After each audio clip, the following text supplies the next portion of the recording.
Mesosphere. സ്ട്രാറ്റോസ്ഫിയറിനു മുകളിൽ 80 kilometre ഉയരം വരെ വ്യാപിച്ചു കിടക്കുന്ന അന്തരീക്ഷപാളിയാണ് മീസോസ്ഫിയർ. ഭൂമിയുടെ ഉപരിതലത്തിൽ നിന്ന് 80 കിലോമീറ്റർ ഉയരത്തിലെത്തുമ്പോഴേക്കും താപനില -100°C വരെ താഴുന്നു.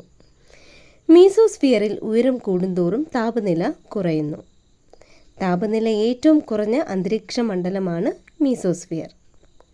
ഉൽക്കാവർഷ പ്രദേശം എന്നറിയപ്പെടുന്ന അന്തരീക്ഷപാളിയും മീസോസ്ഫിയറാണ്.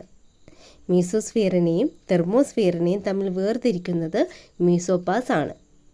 ഇതുകൂടാതെ മീസോസ്ഫിയറിനെ കുറിച്ചുള്ള അഡീഷണൽ പോയിന്റ്സ് നോക്കുകയാണെങ്കിൽ, മീസോസ്ഫിയറിൽ കാണപ്പെടുന്ന മേഘങ്ങളാണ് നോക്ടിലൂസെൻ്റ് മേഘങ്ങൾ. നോക്ടിലൂസെൻ്റ് മേഘങ്ങൾ.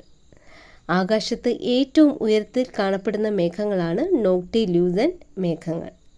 നിശാദീപങ്ങൾ എന്നറിയപ്പെടുന്ന മേഘങ്ങളാണ് നോക്ടിലൂസെൻ്റ് മേഘങ്ങൾ.